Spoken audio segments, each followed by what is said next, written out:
All right, today on the channel, we're going to take at G.I. Joe Classified's David Big Ben Bennett.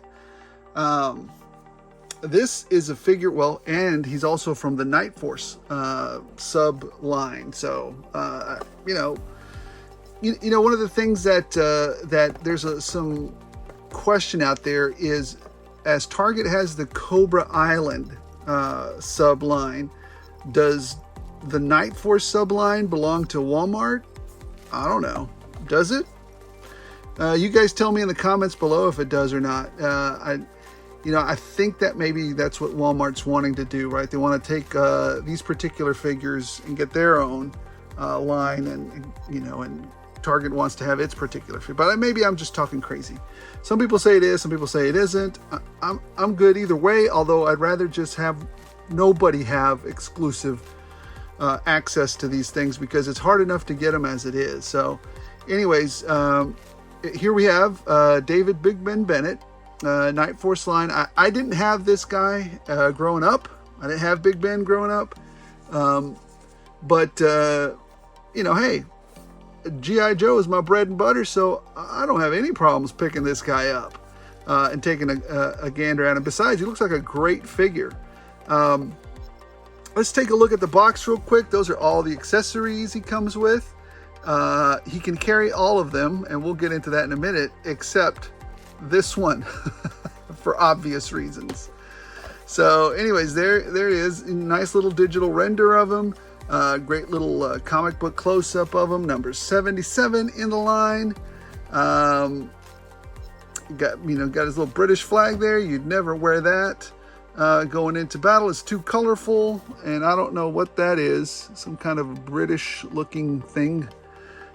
Seal there. Anyways, yeah, digital render on the back there, some close-up shots, and again a bigger profile there of a comic book kind of drawing there. So number 77 down at the bottom. Anybody want his UPC code? Here, I'll let you pause it. That's where it is. There you go. I won't be keeping this box, so bye. All right, let's get to the figure. He can carry everything, as you see here. Let's talk about the accessories as we take them off one by one. Number one, I think this is an L110A2. I don't know. It looks very, very close to what we used to carry around in the Army. It looks like a saw. But this might be like a modified version for the British Army. Not sure. But anyways, very nice, cool looking. I would have preferred it. This one is stiffer because it's thicker, so it didn't really come bent at all. The barrel was bent a little bit. But anyways, it's nice. It's a nice weapon. The saw was a staple in the Army. If you needed some good punching power or a good suppressive fire, the saw was always your best friend, and it was one of the lighter weapons to carry into. I mean, when I say lighter, this damn thing still weighed a ton. Try walking with this thing 25, 30 miles, lugging all the ammo and the weapon kit for it and the barrels.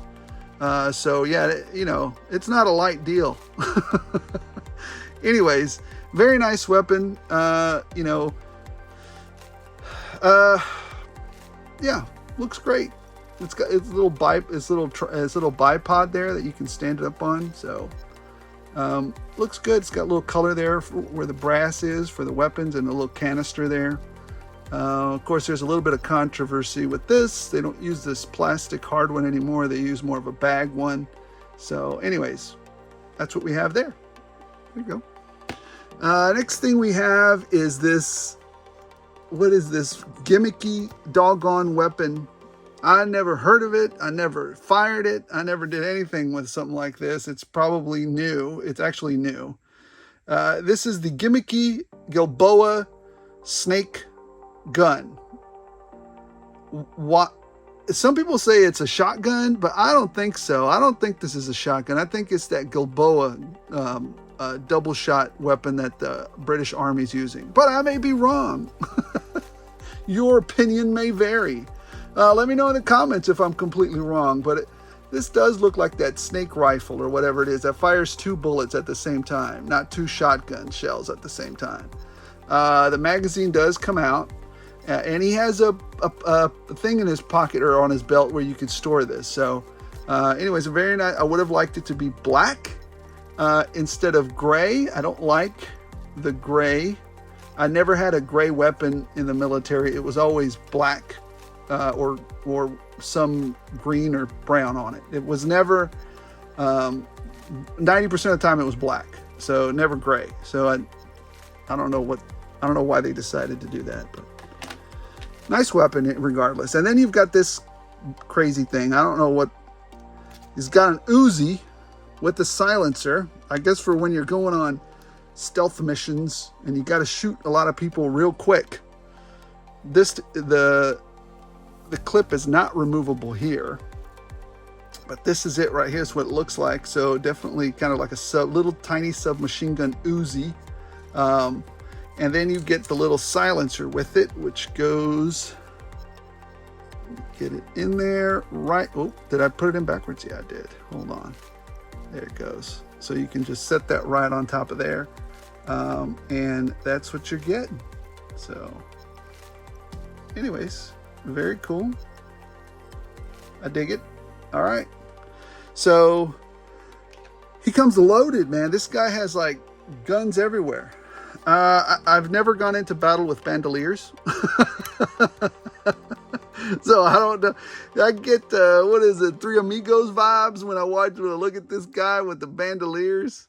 I don't know about, hey, I don't know how the British Special Forces train. Maybe those guys like hooking it up with the bandoliers. I don't know. Maybe that's how they roll, like the Three Amigos out there. But probably not. It does look cool, but there's no bandolier wearing. But hey, man, it looks cool. So very well sculpted figure.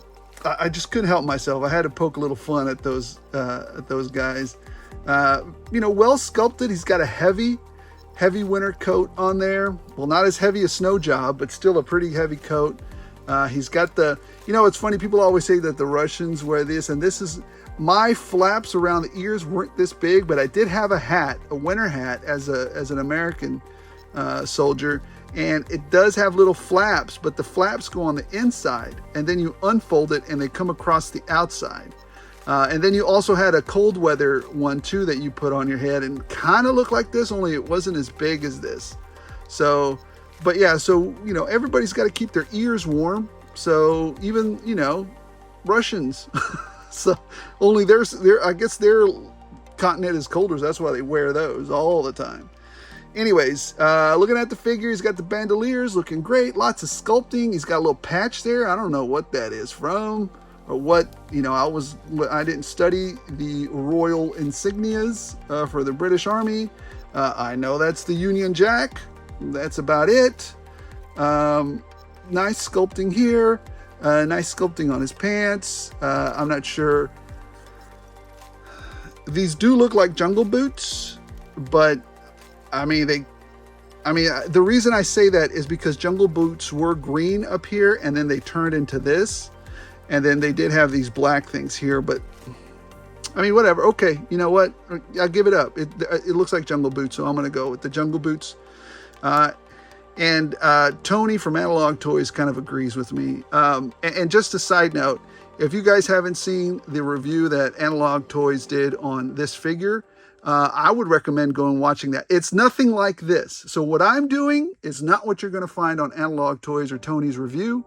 What you're going to find on his is very different from mine. So anyways, go check his out. It's very informative, and as a former, like me, as a prior service, he's got some great insight into it. So, but yeah, it looks great. It looks like a great little action figure. I dig it. Lots of sculpting. I would have preferred some metal here on the clips, but whatever. Looks good. Looks fine. All right, let's get into the details of it. Let's get into the articulation, my favorite part. Let's see. Can he look up? Yes, he can look up exquisitely well, but I think it has something to do with his other head. So he can look really well, and he can look down really well. So this is the most articulated head unit on a G.I. Joe I've ever seen in forever. So he can turn, kind of do the tilting of the head as well. So that's great. Love it. Very, very well done there. That's his face close up. He does not look happy. It's probably, does he got a little like a comms device there in his ear? I guess so. He does not look like a happy dude.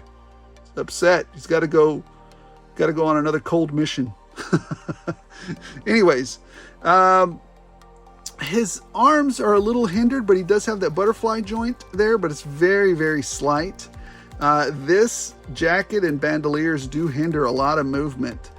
He doesn't come with a backpack, which is very odd for G.I. Joes because most of them come with backpacks. But his face is very well done. It's very, very, just absolutely great. It's very cool. No errors on mine, thankfully. So anyways, looking at the hand, the T-pose, here's where we start to have a few problems with this. The T-pose on this side, I can't do it.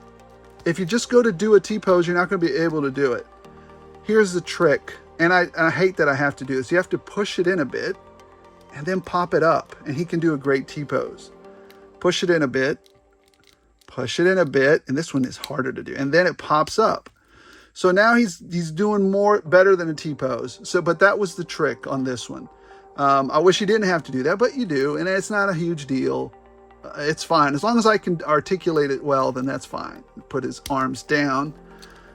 So that's that. He can go all the way around, of course. He's got a regular Joe articulation, a bicep cut, double jointed, pinless elbows. Fantastic. And he's got an in and out grip, as you can tell there, on this hand, and an up and down on this one, isn't it? Yeah, this one's got the dice roll, and this one's got the in and out. All right. Now here's where it takes a really great twist, and this is really great. I love what they did here. Look at this. He can actually articulate really well back and forth, even with this vest on. Look at that. That is very well done, Hasbro. I have to say, that is fantastic the way you did that. So I really appreciate that. It looks like he's wearing a thick vest there, but he's still able to do it. And what they did is they added another layer of sculpting here. And it doesn't float or get in your way very much, so I think they tacked it down with glue right around here. So great work there. And of course, this thing keeps flopping all over the place on his leg. And that's par for the course of every G.I. Joe. Marvel Legends, and every other figure that has something like that. So I can't deduct points for that. Nobody's figured out how to make these doggone things just stay in one spot other than me just getting some tacky or some super glue and just sticking them on there, and you're not moving anymore. But anyways, I don't like to do that. I'll do it with sticky tack, but I'm not going to do it with super glue because you lose some of the swappability maybe if you want to swap parts out with them or something. So I don't like to make it permanent like that. All right, moving on. You've got also a twist there, and there was no issue when I first got this one. Unlike I just did a review on them. Graves, Low Light had a big problem with it. He does not have any issues there. No problem there. He can't really go to the sides very much. But anyways, drop down hips, but a little bit hindered. Not a big deal though. He can kick up some. This gets in the way a little, but not bad. It's not bad at all. That's decent. I like it. He can go back. Oh, get it back up there. Unnaturally so. He has a cut at the thigh, which is fantastic. Now, here's what I had to apply a lot of heat once again to this joint. And it seems to be endemic to these figures. Had to apply a lot of heat to get it to bend at the second joint. But once you get it bending, of course, you got to give it some, now you got to work it. I got to work it to get it loose. Or you can apply, I didn't have to apply oil. It worked itself enough. I don't like to apply oil unless I have to, but it worked itself out enough to where I don't need it. So double jointed pinless knees, you got to cut at the boot, at the jungle boot, and you got a twist at the ankle there. So great work. With that, Hasbro. So it's a good figure for the articulation and the look. Again, there's a component of fantasy here, and I have to give, I mean, it's an action figure, and there's a component of fantasy. So sometimes you have to give these guys a bit of a wide berth, right? And nobody's going to walk into war with these freaking bandoliers on them. And you know, if you camoed your face, why did you just do this? Why didn't you? If my drill sergeant would have saw this, he said, you know, he'd have taken a whole slather of it and put it across my face and said, cover your face up, doofus. But anyways, still a great looking figure. There's a component, again, you wouldn't walk in there with that or with that, you know, especially if you're on a night mission and you're special squirrel, because then they know exactly what unit and what country you're from, and then they torture you, and then they know who to send the video to. So you probably don't want to give all those secrets away. A bad idea, but you know, again, for what it is, a fanciful, cool military unit off the SAS, maybe during the Falkland Islands War, but now brought up to maybe a military or a modern standard. Great work. I think it's a great figure. There are some, like I said, there were a couple of problems with it, and again, that'll factor into the score that I give it at the end. He has a ton of weapons, and he has this. So let's do this on camera live. Let's pop this. I haven't done it before, so let's pop this off. There it goes. Oh, you know what we're gonna have to do now, though. This is gonna get hard. I have to take. Oh gosh. All right. Well. I was going to do this live. Oh, there it goes. All right. There goes that. Now let's put his head on here. Head on a swivel. Literally. There you go. All right.